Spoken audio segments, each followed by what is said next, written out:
감사함을 드리옵고 예수님의 이름으로 기도드립니다. 아멘. 출애굽기 19장 말씀을 보겠습니다.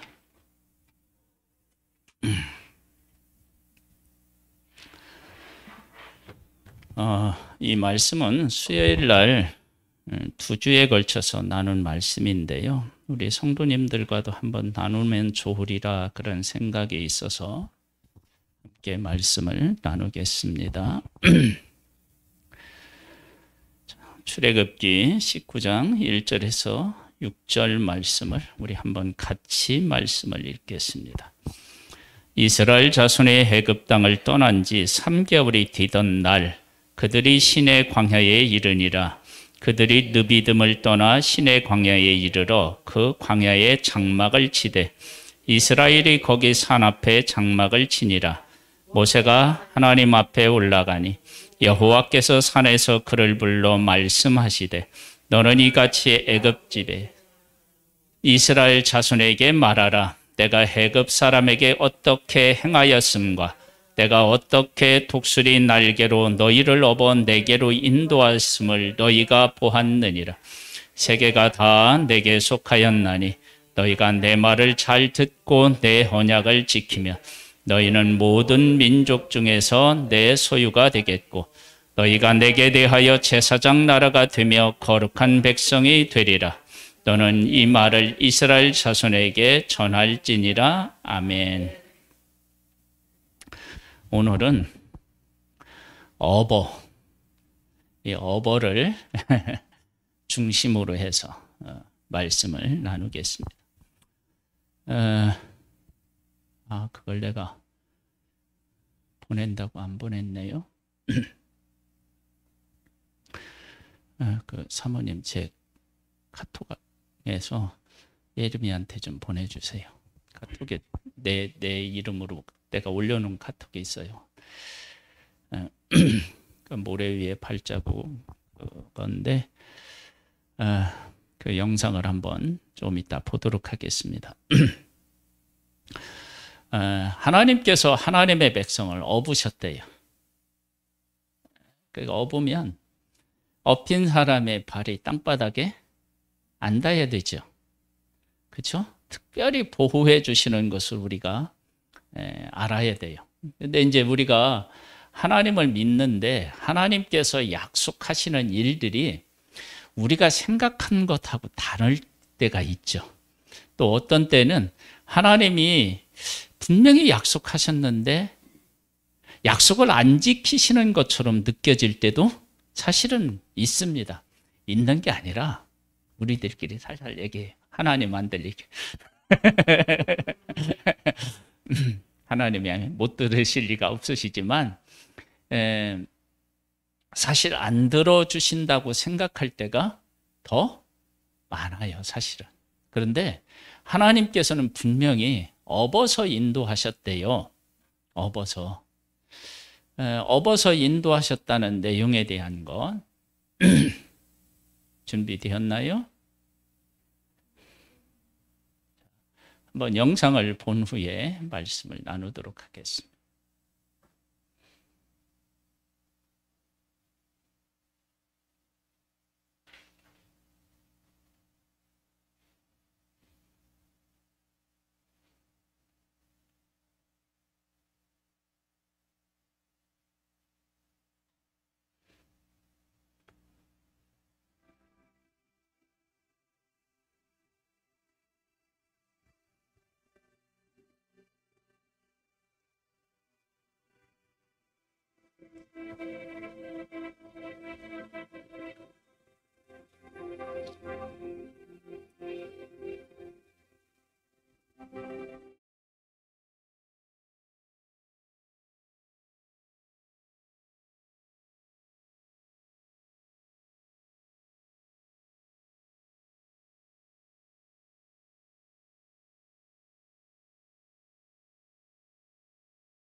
처음부터 읽었어야 되는데. 내용의 중심, 핵심이 뭐예요? 하나님, 이 사람이 언덕길을 만나서 업어주세요 그랬더니 하나님이 뭐라고 해요? 내가 지금 올라간 이 발자국 보고 밟고 올라와. 그러면 너는 지금부터도 강해져 있을 거야. 나는 네가 더 강해지기를 원해. 그런 내용입니다. 할렐루야.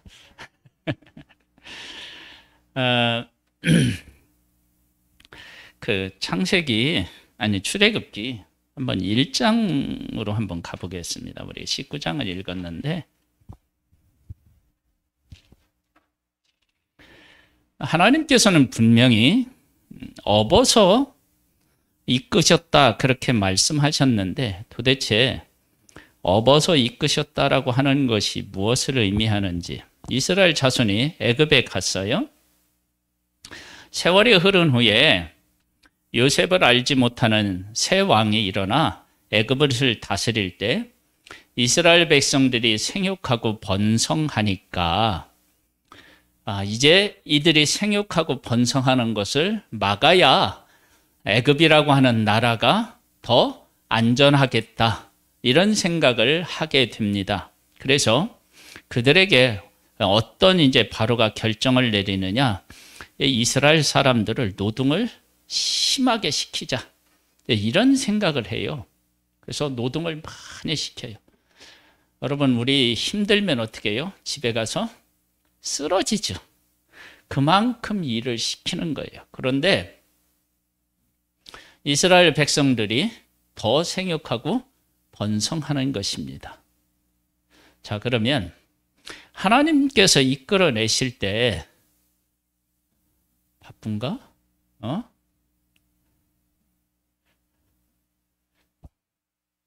예배에 집중하세요. 네. 어느 목사님이 예배당에 올 때 핸드폰에 성경책이 있어요, 없어요? 있죠. 근데 성경책 핸드폰으로 들고 오지 말래요. 왜 그러느냐 그러면 그 목사님이 중간에 뭐라고 말씀하시냐면, 핸드폰으로 성경을 보다가 띵 하고 카톡이나 문자가 오면 확인해야 된대요. 그렇게 되면 그 예배는 신령과 진정으로 드리는 예배가 아니래요. 동의하시나요? 그래서 예배당에 올 때, 예배 드리러 올 때 이 성경책을 가지고 오라는 거예요. 이걸로 보지 말라는 거예요. 우리가 하나님 앞에 정성을 다해 예배를 드려야 하나님도 우리를 어떻게 해요? 기쁘게 받으실 거 아니에요. 그렇죠? 제가 이런 말들을 막 그렇게 많이 하거나 막 잔소리를 많이 하는 사람이 아닌데요. 정말 이렇게 안타까움을 느낄 때가 있는데 그거 정말로 많이 느끼고 제가 어쩌다 한번 하는 거예요. 그러니까 지금 이 얘기를 정말로 중요하게 들으셔야 돼요.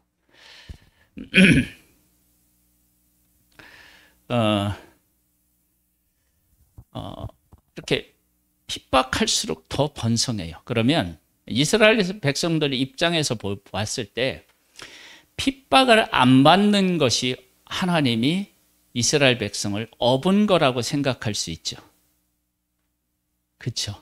우리가 이제 하나님이 나를 업으셨다 그러면 이스라엘 백성들을 애굽이 괴롭히지 않아야 나를 업으신 걸로 생각할 거 아니에요. 근데 이스라엘 백성을 애굽 사람들이 괴롭히는데 하나님이 그것은 감해주지 않으시고 그들이 괴롭히는 것하고 무관하게 관계없이 생육하고 번성하도록 하나님이 일하셨어요. 그러면 그렇게 일하시는 하나님을 볼 때 우리는 그것을 하나님이 업으셨다라고 생각하기가 어려워요. 그런데 하나님은 바로 왕이 내린 정책과 그것을 실행하는 애굽 사람들의 실행하는 그 모습이, 그런 힘이, 핍박이 전혀 이스라엘에 먹히지 않도록 하신 것을 하나님은 뭐라고 생각하시는 거예요? 업으신 거라고 생각하는 거예요.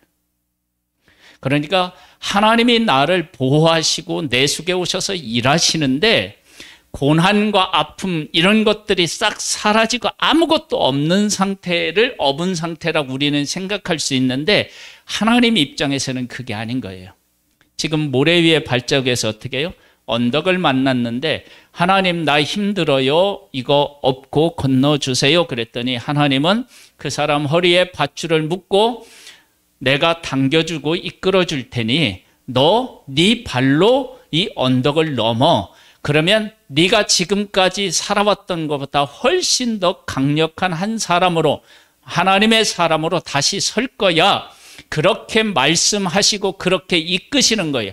그래서 하나님은 우리에게 업고 우리를 인도하셨다라고 얘기할 때 모든 고난과 아픔, 슬픔 이것들을 싹 제거해 주시는 것이 아니라 그것과 관계없이 그것들을 뚫고 그 언덕을 오를 수 있는 힘을 주셔서 올라서 더 강력하고 위대한 하나님으로, 하나님의 사람으로 세우는 것을 하나님은 업으셨다 그렇게 말합니다.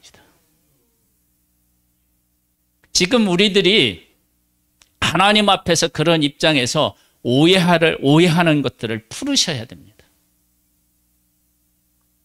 우리가 자녀를 낳아 기르는데 자녀가 한 번도 넘어지지 못하도록 부모가 만들면 그 부모는 몹쓸 부모예요. 아기가 태어나서 걸으려고 하면 몇백 번, 몇천 번을 어떻게 해요? 넘어지고 그러면서 걸을 수 있는 힘을 얻게 되고 걷는 법을 배우게 됩니다. 그렇게 해서 자라나면서 넘어지지만 다시 일어나서 걷고 다시 일어나서 걷고 이렇게 하면서 우리처럼 이렇게 성인이 되었을 때 뛰기도 하고 걷기도 하고 산도로 오를 수 있는 그러한 사람으로 성장케 하는 것이 부모가 해야 되는 거예요. 그것이 매번 자식을 업고 그를 키우는 것보다 훨씬 더 그를 어떻게 해요? 사랑하는 것입니다.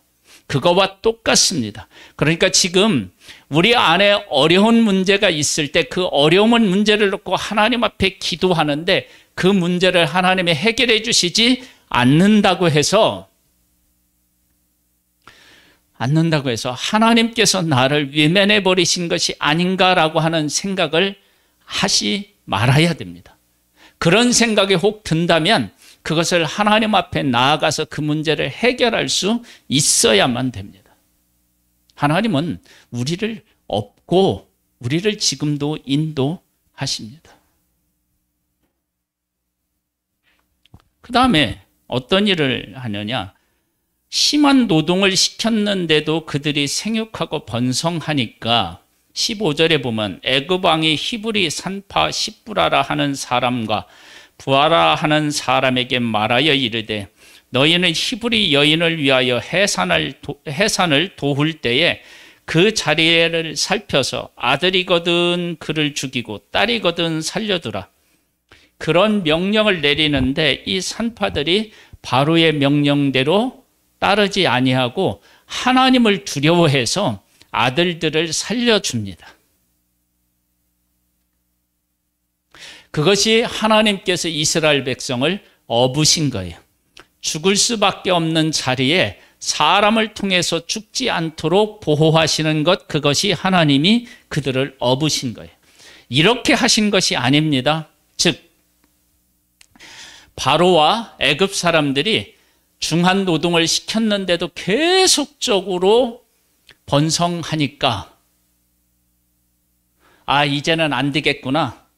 바로하고 애굽 사람들이 이스라엘을 핍박하는 것을 중간에 포기하도록 만드는 것, 그것을 우리가 업은 것이라고 생각할 수 있단 말이에요. 애굽 사람들이 포기하는 것을 업은 것으로 생각할 수 있는데 그 사람들은 더 악하게 도전해 오는데 하나님께서 악하게 도전해 오는 것을 막으시고 그들에게 살 생명의 길을 열어놓으시는 것, 그것을 업은 것이다, 그렇게 말씀하고 있습니다. 그러니까 우리들이 당하고 있는 어려움들이 이렇게 낮아지거나 작아지거나 없어지는 것이 아니라 더 강력하게 오는데도 살 수 있는 길을 열어놓으시는 것, 그것이 하나님의 일하심입니다.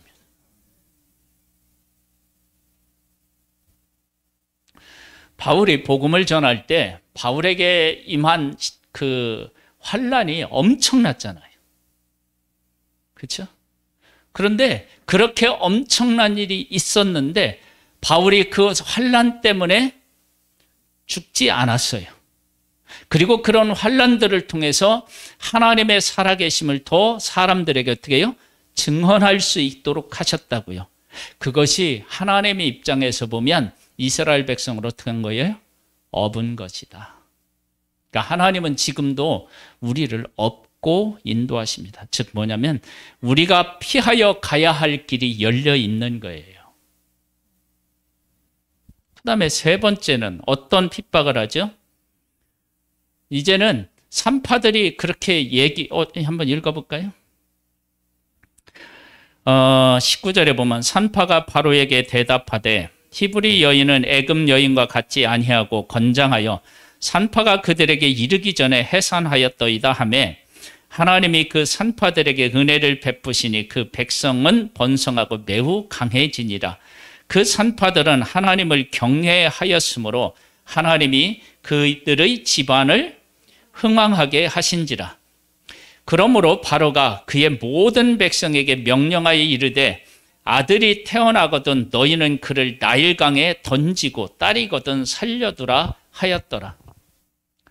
이제 노골적으로 어떻게 해요? 핍박하는 겁니다. 그런데 그 다음에 레위 가족 중 한 사람이 가서 레위 여자에게 장가들어 그 여자가 임신하여 아들을 낳으니 그가 잘생긴 것을 보고 석 달 동안 그를 숨겼으나 더 숨길 수 없게 되매 그를 위하여 갈대 상자를 가져다가 역청과 나머지를 칠하고 아기를 거기 담아 나일강과 갈대 사이에 두고 이때 모세만 태어나지 않았을 거죠. 그렇죠? 만약에 이때 당시 모세만 혹 태어났다고 얘기를 해봐요. 지금 다른 사람에 대한 얘기가 없으니까 태어났다 그러면 이 모세의 부모님은 이런 바로가 아들을 낳으면 나일강에 던지라고 하는 명령이 분명히 있는데 그것을 무서워하지 아니하고 장가가서 결혼해서 평상시와 똑같이 아기를 낳았어요. 그러면 이렇게 낳은 부모님의 신앙 고백은 어떤 신앙이냐? 바로가 핍박하지만 그 핍박을 두려워해서 하나님의 백성으로서 마땅히 해야 될 일을 접은 것이 아니라 하나님의 백성으로서 해야 될 마땅한 일을 어떻게 해요? 믿음으로 고백하며 한 것입니다. 그렇게 했더니 하나님께서 이들에게 뭘 또 주셨느냐면 살 수 있는 길을 허락하셨고 그리고 살아나는 것뿐만 아니라 모세라고 하는 한 인물을 통해서 하나님께서 어떻게 해요? 하나님의 백성을 인도하는 사람으로 세우셨어요. 그러면 바로와 애굽 사람들이 이스라엘을 핍박한 것에 굴하지 않고 이렇게 해서 모세를 하나님 백성을 인도하는 인도자로 세우셨다. 그러면 이렇게 일하시는 하나님이 하나님의 백성을 뭐 한 거예요? 업으신 거예요. 그런데 이 시간이 얼마나 흘렀죠? 얼마나? 430년이 아니고 지금 모세 얘기하고 있잖아요. 몇 년이 흘러요? 40년이 아니라 80년이 흘러요. 궁궐에서 40년, 광야에서 40년, 그래서 80년 후에 다시 일리 보내잖아요. 그렇게 긴 세월이 흐르는 동안 하나님의 백성들은 고통이 감해졌을까요? 아니에요. 그 고통이 80년 동안, 지금 모세가 태어난 이후로 80년 동안 그 고통이 계속 진행되었다고요. 그러면 그렇게 고통을 겪는, 긴 세월 고통을 겪는 하나님의 백성 입장에서 보면 하나님이 그들을 업으신 건가요? 안 업으신 건가요?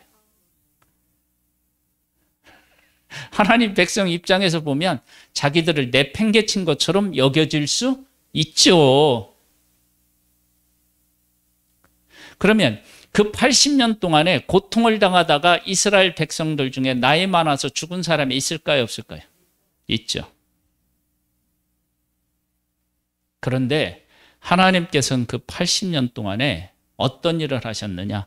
이런 일을 겪는데도 하나님의 백성이 어떻게 해요? 자꾸 늘어나요. 생육하고 번성하는 일이 있어요. 그리고 그렇게 망하게 정책을 피는데도 이 이스라엘이 어떻게 해요? 망하지 않는 거예요. 그래서 나올 때 장정만 어떻게 해요? 60만 명이 돼요. 장정만 60만 명.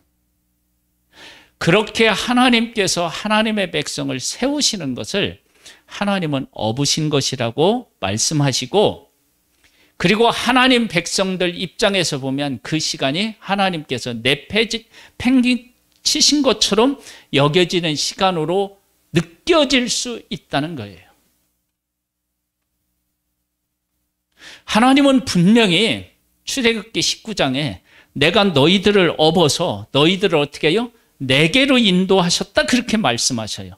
그런데 실질적으로 이스라엘 삶에 들어가 보면 하나님이 업어서 우리의 발이 땅에 닿지 않게 하시는 것이 아니라 허리에다 어떻게 해요? 끈을 묶고 올라와라. 내가 너희들을 더 위대한, 더 강한 자들로 내가 세우겠다.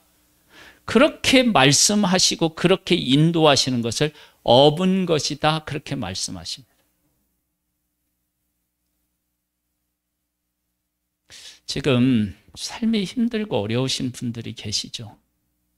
틀림없이 우리들 가운데 그런 일들이 있습니다. 그런 일들이 길어지고 또 더 큰 막 짐으로 우리에게 다가오면 하나님께서 내 기도 안 들으시는 거 아닌가, 나를 버리신 것 아닌가, 그런 생각을 우리는 얼마든지 할 수 있습니다. 그런데 하나님은 그때 우리가 정말로 알 수 없는 놀라운 은혜를 베풀어 주셔서 그런 일을 겪지 않게 하는 것이 아니라 그런 일들을 이기고 하나님이 뜻하신 바가 우리들 가운데 성취되게 하시는 것, 그 일을 지금 우리 가운데 하고 계세요. 그걸 무엇으로 봐야 되느냐? 그것은 믿음의 눈으로 보는 거예요. 믿음의 눈으로. 자, 19장으로 한번 다시 가보겠습니다.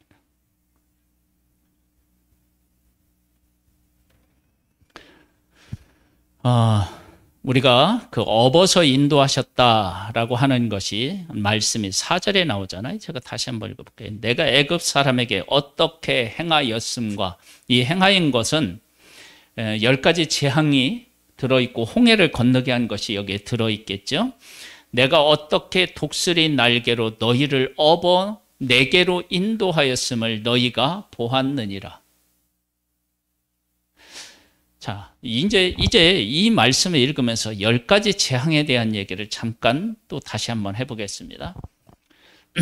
10가지 재앙을 내릴 때 처음에 이스라엘 백성들을 인도할 때 하나님께서 모세를 통해서 바로에게 하신 말씀이 뭐죠?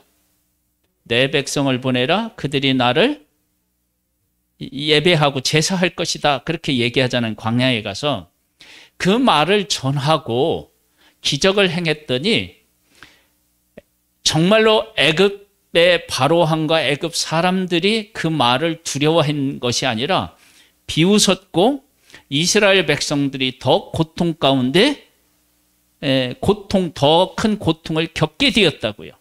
그래서 하나님의 백성들이 하나님을 향하여 원망을 하죠. 아니, 우리 애굽 사람 섬기겠다고 하는데 왜 와서 우리를 이끌어내겠다고 그렇게 이야기를 해서 더 큰 고난을 겪게 하느냐, 우리 내버려 둬라, 애굽 사람 섬길 것이다, 그렇게 반응을 하잖아요. 보세요. 하나님이 일하셨더니 누가 더 힘들어요? 하나님이 일하셨는데 누가 더 힘들어요? 우리는 하나님이 일하시면 누가 더 힘들어야 당연하다고 생각해요? 아니, 애굽 사람이 힘들어야 될 것.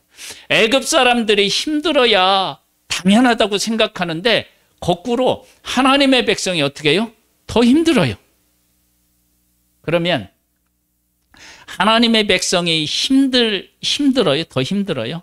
그런데 더 힘들었지만 이 힘든 것이 진짜 이스라엘 백성, 하나님의 백성이 힘든 겁니까? 아니면 그 바로와 애굽 사람이 망하는 길이었습니까? 뭐였죠? 바로 그거라고요.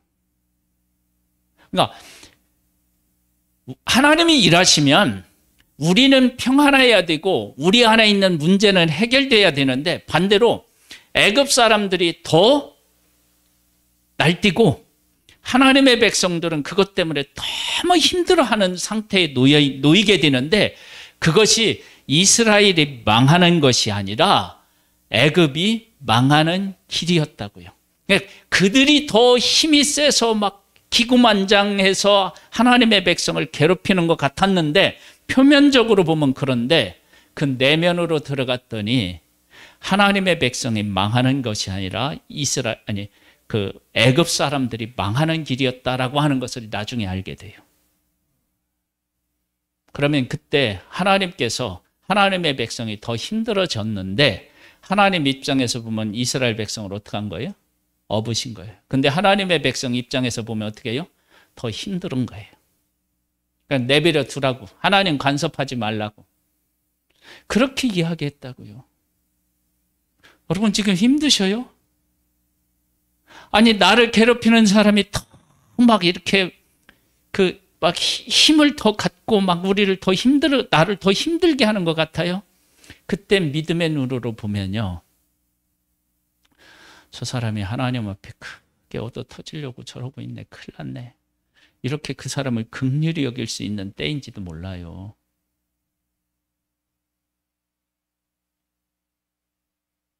근데 그렇게 하나님은 우리를 업어서 인도하시는 거예요. 여러분 그렇게 하나님을 경험했는데도 하나님의 백성들이 하나님을 제대로 깨달아 알았나요? 못 깨달아 알았나요? 못 깨달았다고요. 10가지 재앙을 보고도 못 깨달아 알고 홍해를 건너고 난 후에도 못 깨달아 알았다고요. 그러면 10가지 재앙이 많은 건가요? 적은 건가요? 예? 적은 거죠.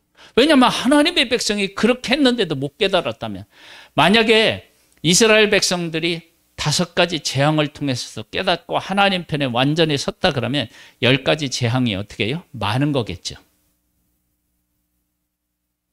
그런데 10가지 재앙, 홍해를 건너고도 못 깨달아 알았으니까 10가지 기적은 어떻게 해요? 적은 거예요.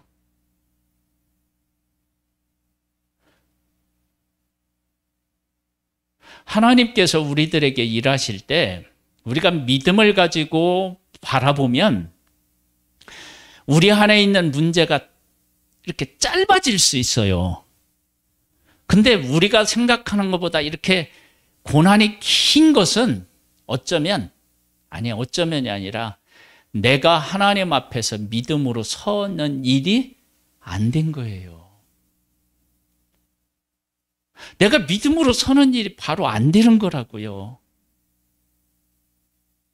끄집어내도 약속의 땅으로 들어갈 믿음이 있어요, 없어요? 없어요. 그것을 어디서 분명히 얘기해요?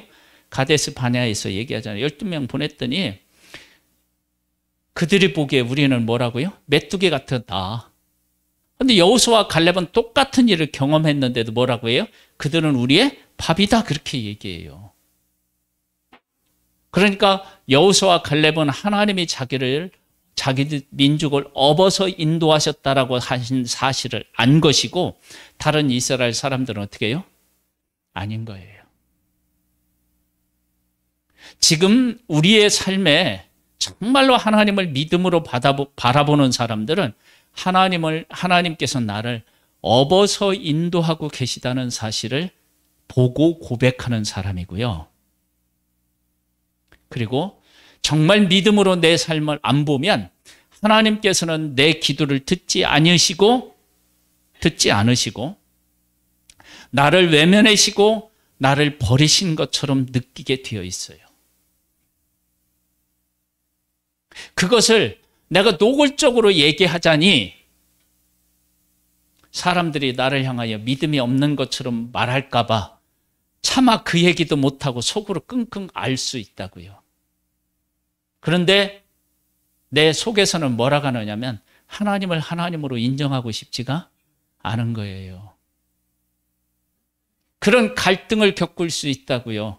그런데 하나님께서 내 안에 계셔서 하시는 하나님의 본심, 그것을 믿음으로 보게 되면 하나님이 나를 업고 가시는 것이 내게 느껴져서 감사하게 되고 찬양하게 되는 거예요.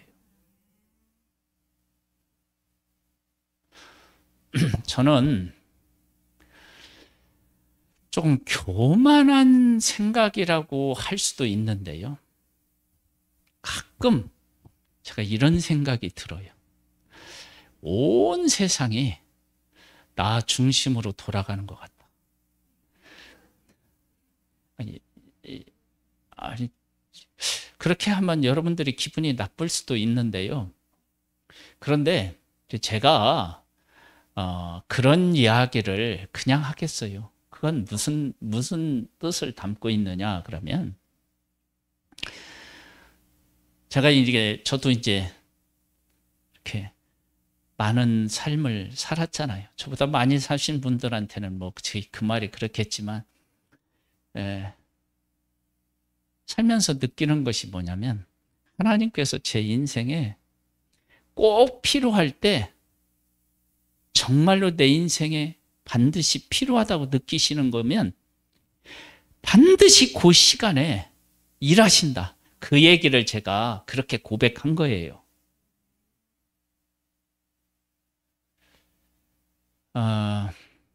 제가 우리 예심회 간 지가 지금 얼마나 됐죠, 우리? 3년 돼가요? 어이구, 많이도 됐네. 그렇게 됐답니다. 저는 얼마나 갔는지 기억이 안 나. 그런데 예심에 가서 제가 지금 한 조를 맡고 있는 조장이에요.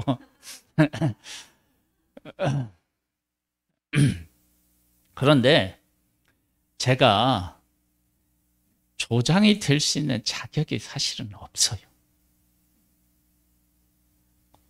거기에 기준으로 보면 안 돼요. 그런데 저를 조장을 시켰어요. 근데 저는 안 됩니다. 그랬더니 거기서 뭐라고 했냐면 알았습니다. 그래갖고 조장을 안 하기로 했어요. 그런데 우리 조에 제가 이렇게 인도한 목사님 한 분이 제가 조장을 안 하면 예심선교에 안 나오겠다. 그런 협박을 했어요. 그래서 어린 양을 위해서 주님은 죽기까지 하셨는데 내가 한 교회 목사님을 이제 복음 전도자로 세우는 일에 그래 내가 주장이라도 맡아서 그래도 할 수 있다면 뭐 해야지. 그래가지고 이제 조장을 하게 되었어요. 근데 조장을 하고 났더니 이게 그냥 이렇게 가는 거하고 조장으로 된 거하고는 이게 자리가 사람을 만든다고 이게 달라지는 거예요. 그리고 그렇게 달라지는 걸 통해서 제가 뭘 느끼냐면 하나님께서 이렇게 팽이를 막 돌리면 막 돌아가면서 뭐를 하죠? 자리를 잡잖아. 그렇잖아요. 틀림없이 이 팽이는 돌리면 반드시 자기 자리를 어떻게 해요? 찾을 때까지 계속 움직입니다. 조장을 하면서 하나님께서 내 자리로 이렇게 이끄시는 것 같은 느낌이 드는 거예요. 그걸 믿는다 그렇게 얘기하기는 어려워요. 근데 이렇게 이끄시는 것 같은 느낌이 드는 거예요. 그러고 보면 그런 은혜가 있을 때 제가 뭔 고백을 하냐면, 하나님은 온 세상을 내 중심으로 움직이시나 봐. 제가 그렇게 고백을 한다고요. 왜냐하면 그렇게 고백하는 것이 나를 정말 중심으로 움직인다는 얘기가 아니라 하나님이 나한테 그런 큰 은혜를 주신다, 그런 고백이에요. 불만 있어요? 여러분은 없을 수 있는데 다른 사람들은 불만이 있는 사람이 있는 것 같아요. 근데 그렇게 큰 은혜를 베푸신다는 거예요. 저는 그것을 저는 그렇게 고백하는 거예요.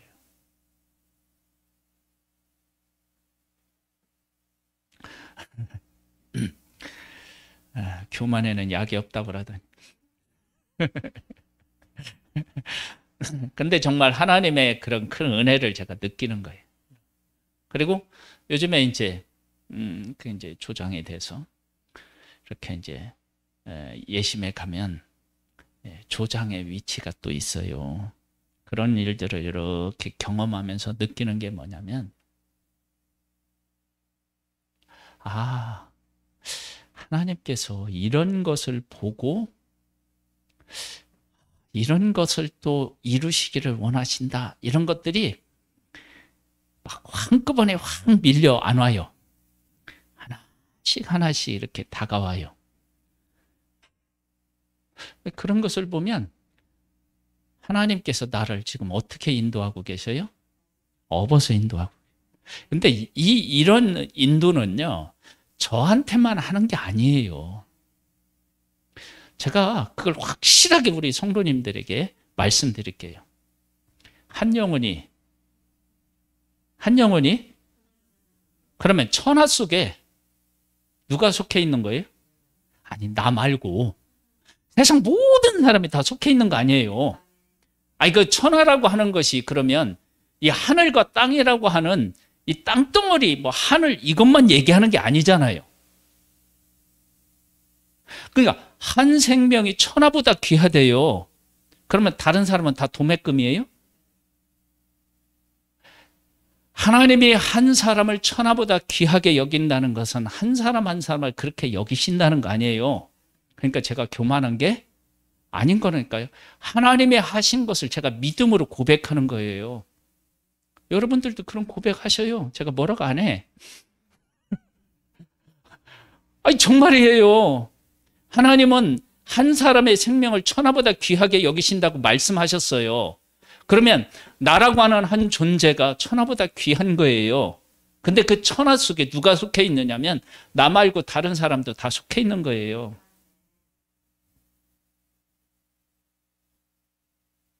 하나님은 나 한 사람을 그렇게 소중하게 여기고 지금 이끌고 계셔요. 여러분, 이건 이렇게 생각하면 거리가 좀 있는 것처럼 느껴지겠지만, 자식을 낳을 때 한 명의 자식이 있으면 잘 모르겠지만 2명, 3명이 있어요. 그러면 이 아들에게도 이 아들이 나의 전부이고 이 아들에게도 나이가 어떻게 해요? 전부죠. 네? 아니, 큰아들에게 나를 다 주면 작은 애들한테 줄 게 하나도 없나요? 아니에요. 작은 아들에게도 내가 나를 전부를 줘요. 그게 부모라요. 그러니까 하나님은 그렇게 인도하신다고요. 하나님께서는 오늘도 우리를 업고 인도하셔요. 겉으로 보면 내가 불평불만할 수 있는 요소들이 차여 있을 수 있어요. 그러나 그 내면에 보면 하나님이 우리를 업으셨어요. 애굽 사람들이 이스라엘을 괴롭혔지만 그것은 이스라엘 사람을 괴롭히는 게 아니라 애굽 사람들이 망하는 길로 어떻게 해요? 가고 있었던 것이라는 사실을 나중에 아는 거예요. 누구를 업으신 거예요? 애굽 사람들에게 하나님께서 권세를 주신 것이 아니라 하나님이 이스라엘을 보호하고 흥왕케 하신 거예요. 그것이 업은 거예요. 여러분 믿음의 눈을 떠서 하나님이 나를 업고 계신 것을 보고 그 하나님 앞에 감사하며 그 품 안에서 하늘의 평안을 누리는 우리 성도님들이 되시기를 주님의 이름으로 축복합니다. 하나님 아버지께서 그 사랑의 품으로 나를 업고 인도하심을 고백합니다. 이 고백이 흔들리지 아니하도록 믿음의 믿음을 더하여 주옵소서. 예수님의 이름으로 기도드립니다. 아멘.